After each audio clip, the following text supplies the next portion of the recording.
Já estou ao lado do deputado federal Nilson Leitão. Obrigada pela presença aqui na RDTV, deputado. Eu que agradeço. Deputado, vamos falar sobre bancada federal. O senhor assumiu no ano passado a vaga deixada pelo Ságuas Moraes, né?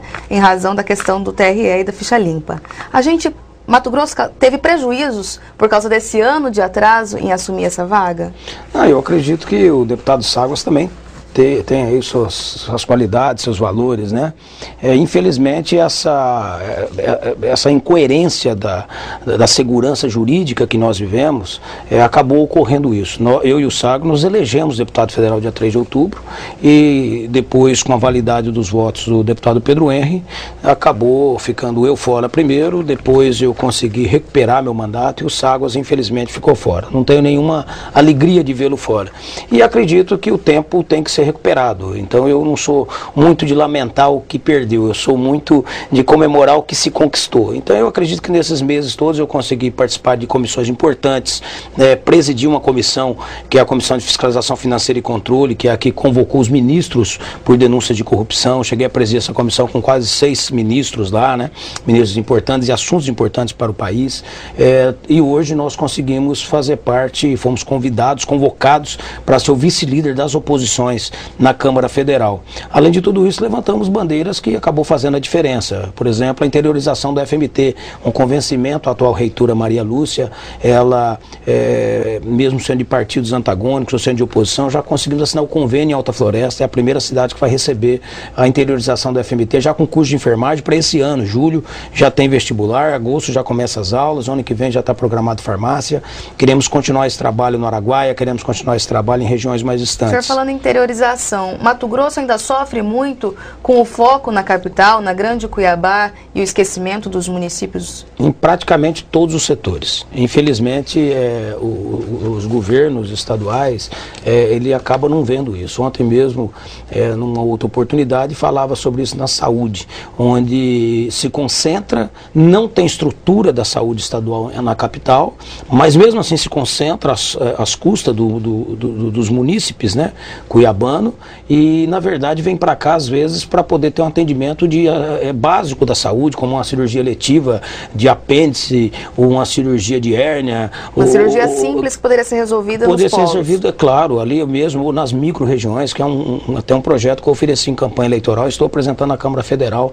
É um programa chamado Centro de Especialidade Médica, que são salas cirúrgicas, né? E o problema é o profissional. Hoje um profissional, um clínico geral, às vezes, cobra 40, 50 mil reais para residir numa cidade e atender naquele município. É necessário que o governo do estado participe disso, que o governo federal participe disso, para descentralizar. Em todos os setores praticamente acontece isso. Falta essa preocupação do próprio governo estadual em investir isso? Como que o senhor avalia a gestão Silval nessa questão? Eu avalio fraquíssima. Eu acho que o governo Silval, ele ainda não encontrou esse eixo, né, do que realmente o estado precisa. Um estado que quadruplicou sua arrecadação nos últimos 10 anos, nunca se arrecadou tanto nesse estado, né? O governo Blair, o governo Silval, arrecadou mais que todos os governadores somados na história de Mato Grosso. Então, e isso não está chegando aonde deve chegar, principalmente aos que mais precisam, na educação, na saúde, na segurança. Hoje nós temos menos policiais que tinha 10 anos atrás. A situação da saúde, nós somos o 21º pior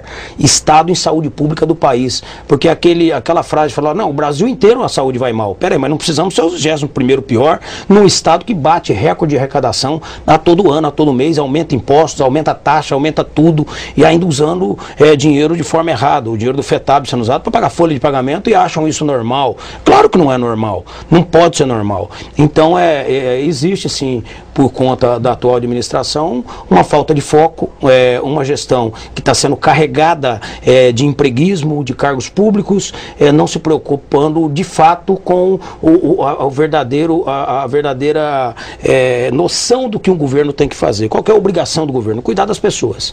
E cuidar das pessoas é fazer com que o dinheiro chegue na ponta, efetivamente, nas funções fins. A educação, a saúde, a segurança, o social. Você não encontra um programa social acontecendo de fato para o idoso abandonado, para o menor abandonado. O senhor citou o FETAB agora há pouco, que foi criado inclusive na gestão Dante. Isso, eu votei como deputado estadual, inclusive era vice-líder. Exatamente. O senhor avalia então que os atuais gestores, desde a era Amade, deveriam aprender mais com o ex-governador Dante de Oliveira? O governador Dante de Oliveira era o estadista.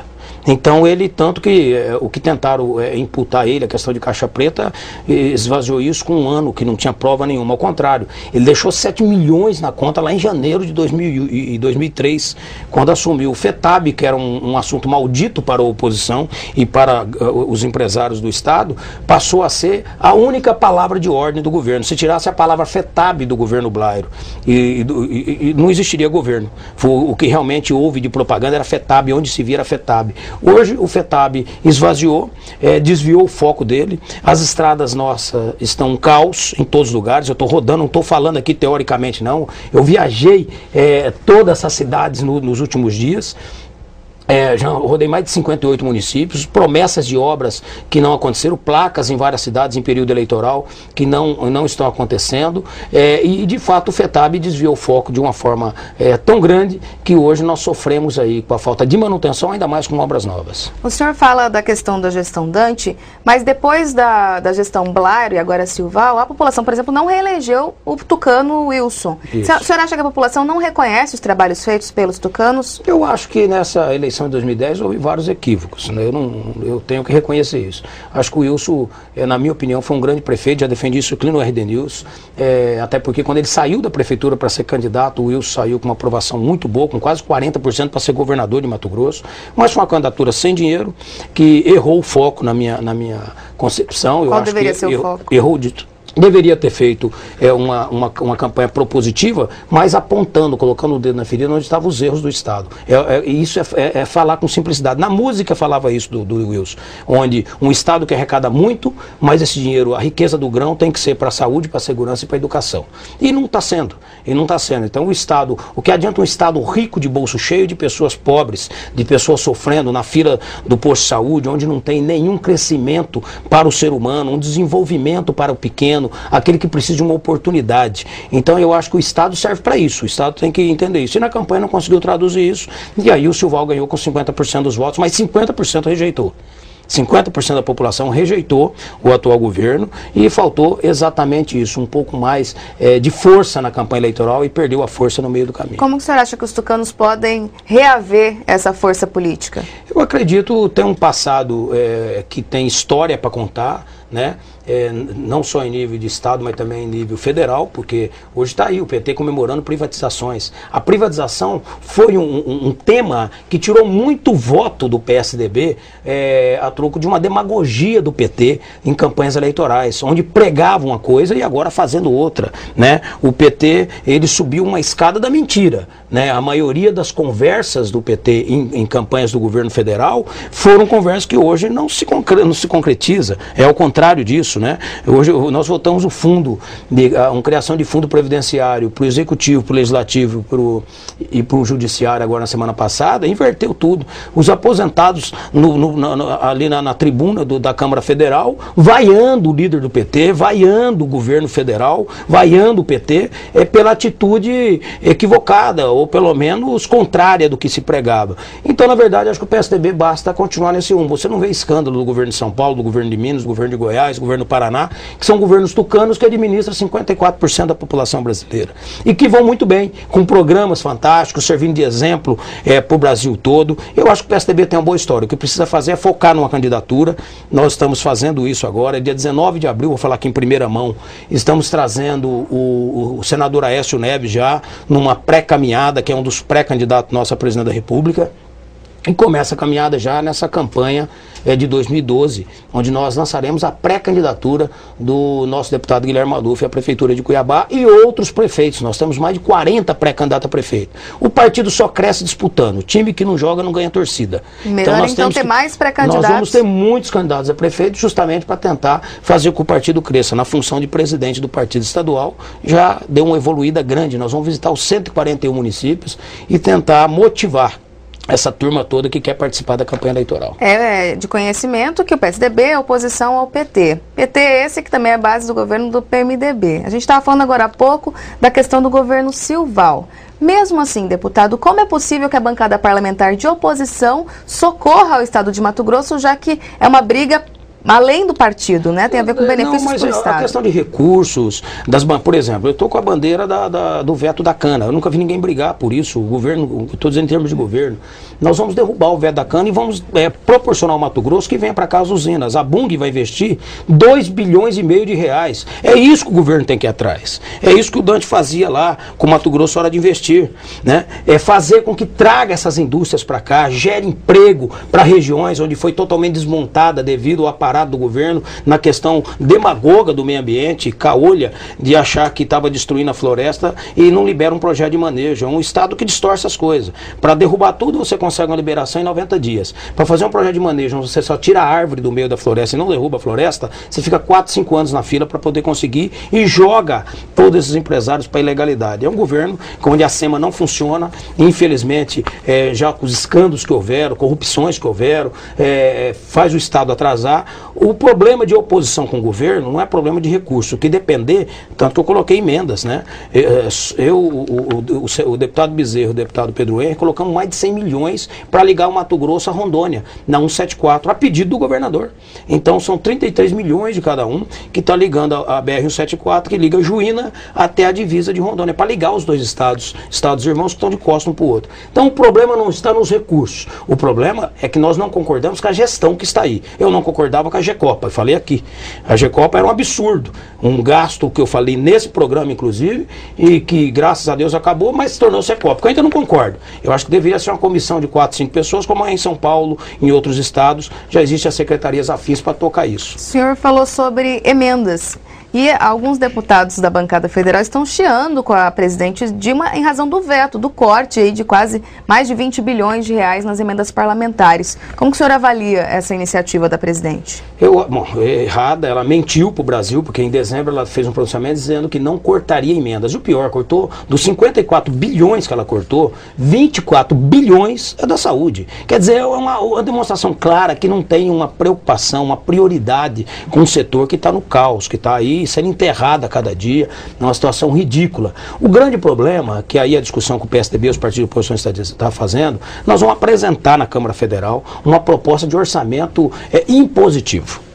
Então não pode ser essa peça de ficção onde a presidente da República fica 4 meses gastando milhares de reais mobilizando deputados de manhã, de tarde e à noite para poder aprovar um orçamento. E depois de aprovado, 15 dias depois, anunciou, olha, nós aprovamos aqui tantos bilhões, né, que é 1 trilhão lá e 600 bilhões de reais praticamente, e agora com essa aprovação nós vamos cortar 55 bilhões daqui ou de lá pelo meu prazer. Quer dizer, não é isso. Como que os parlamentares podem reverter esse quadro? Porque aí fica mais difícil garantir recursos para o Estado. O Congresso Nacional tomando vergonha na cara. O problema é que nós somos em 513. 400 praticamente são base do governo. E essa base do governo, a maioria diz amém. A maioria não quer debater, não quer contrariar, acha que está tudo bem, enquanto o povo está morrendo aqui na ponta, está padecendo, implorando. Cidades que eu visitei, eu fiz uma pergunta clássica: qual seria a obra mais importante para a sua cidade? Prefeito, vereadores, a sociedade civil organizada, eles viraram para mim um raio-x. Quer dizer, nós estamos no fundo do poço, em que o desejo de uma cidade, a obra mais importante, ou a ação mais importante é um equipamento de raio-x, no século XXI, significa que nós, políticos, temos que tomar vergonha na cara e dizer, olha, está tudo errado, nós não estamos cumprindo o nosso papel, e o Congresso Nacional tem que tomar vergonha, exatamente no sentido de colocar a presidente onde ela tem que pôr. Falou, peraí, onde ela tem que ficar? Presidente, você tem que enxergar que o Brasil não acontece aqui em Brasília, onde chega a 64% que se arrecada no país. O Brasil acontece lá naquela cidade que não tem estrada, onde a pessoa quebra um braço e às vezes tem que andar 100, 200, 500 quilômetros com o braço numa tala para poder engessar. Saindo então do governo federal e indo para o governo municipal, esse ano a gente tem eleições. O senhor é uma liderança, inclusive, do PSDB. Em Sinop, município do Nortão do estado. Como que estão as articulações lá? Nós estamos trabalhando vários partidos, né? Então nós queremos juntar 7, 8, 9 partidos para que possa disputar a eleição com o atual prefeito, que é do PMDB, uma gestão que nós não concordamos como que ela está sendo feita, né? Eu fui prefeito 8 anos lá, não sou candidato a prefeito, já disse isso antes, vou honrar meu mandato de 4 anos, até porque fiz muito voto fora da minha cidade de Sinop, fiz mais de 40 mil votos, então estou trabalhando fora. Dentro de Sinop, está juntando todos os partidos. Hoje não é possível falar quem será o candidato, até porque seria uma afronta, como ex-prefeito de 8 anos, de todos os partidos que me apoiaram quando prefeito. Já indicar alguém? E agora indicar alguém. Mas tem simpatia por alguém? Não, eu acho que não. Acho que dentro do grupo tem que surgir alguém. Dentro desse grupo tem, dentro do PSD hoje que pode estar junto, o PDT, o DEM, tem os nomes já conhecidos, como o Roberto Dorner, como disse o Dal Bosco, né, e outros nomes. Essa articulação com o Roberto Dorner, como está, deputado? Não, está tranquilo, estamos conversando, ele está muito animado com a candidatura, ele fazia parte do grupo do atual prefeito, ele deixou esse grupo justamente por não concordar com a atual administração. Para você ter ideia, no momento desse nós estamos vivendo de crise, um hospital em Sinop fechado há mais de 3 anos, não se construiu uma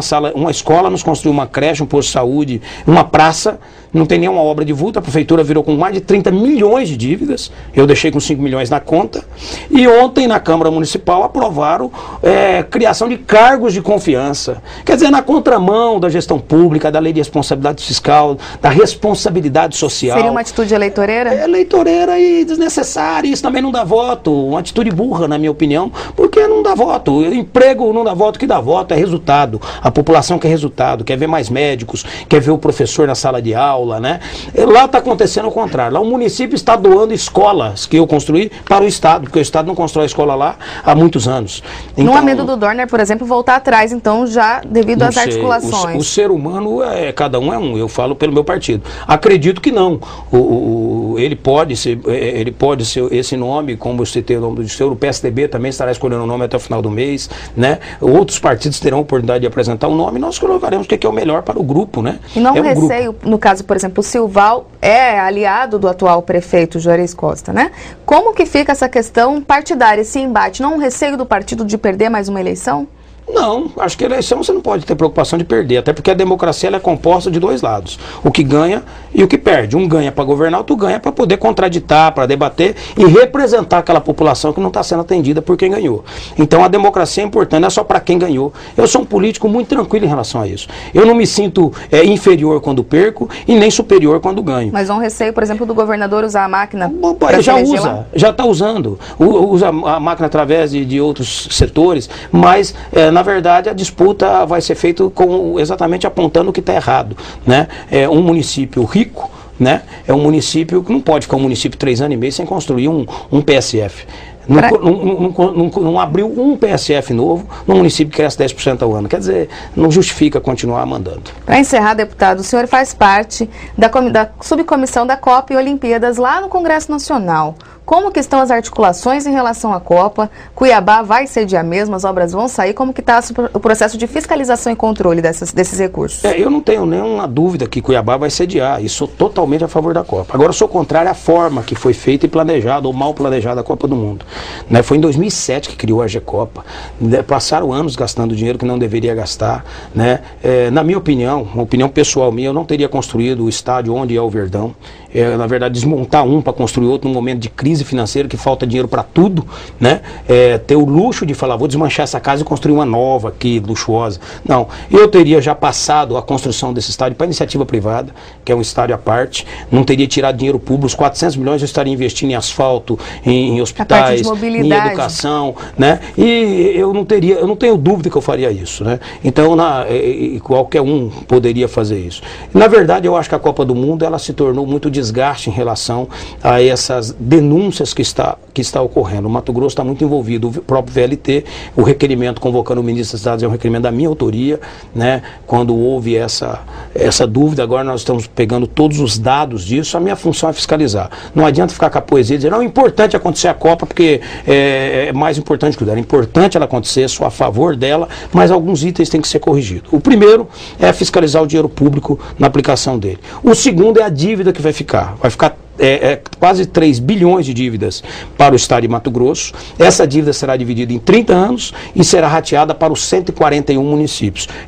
Isso ninguém divulga. Isso ninguém divulga. Eu acho que Cuiabá merece que todo o estado ajude ele, porque Cuiabá já ajudou muito o estado de Mato Grosso, e sou a favor disso. Agora, eu não posso admitir, como fiscal, como deputado, que um município lá como Santa Terezinha, no Araguaia, que tem o IDH abaixo da média nacional, que não tem dinheiro para comprar remédio, tirar o dinheiro, a parte do ICMS dela, para poder pagar a construção do estádio aqui em Cuiabá. Não é justo. Então eu estou entrando com uma lei, eu não fico só conversando, é ação, uma lei onde desobriga os municípios pobres de Mato Grosso, com o IDH abaixo da média nacional, a pagarem a conta da Copa do Mundo. Esse dinheiro quem tem que pagar é o governo federal. O governo federal, o Lula e a Dilma, que fizeram a propaganda da Copa, que ganharam a eleição falando da Copa do Mundo, que eles são os garotos propaganda da Copa, não adianta só falar, tem que pôr a mão no bolso. O governo federal é que tem dinheiro. Os municípios ficam com menos de 10% do que paga de imposto nesse país. O governo federal fica com 62%. Então, essa dívida, quem tem que pagar é lá.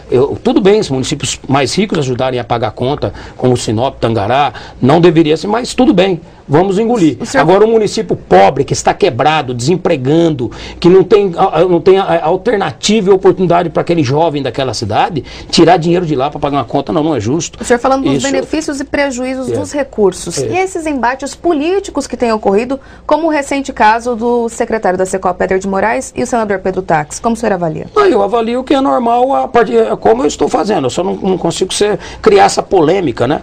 Porque eu já falo objetivamente o que a gente quer. E acho que o senador Pedro Tax está correto nas suas cobranças, não tem dúvida disso, e o governo sempre na obrigação de que tem que explicar. É obrigação. Eu fui prefeito, eu fiquei 8 anos explicando, e tem que explicar. O gestor público, ele não pode se dar o luxo de querer pensar que o público é privado, que é dele, pessoal. Ele tem que explicar, não pode colocar portão lá no estádio, não pode proibir alguém de ir lá, não pode querer negar qualquer tipo de relatório. Aliás, não precisava nem pedir, teria que já informar para todos os parlamentares federais, para a Assembleia Legislativa.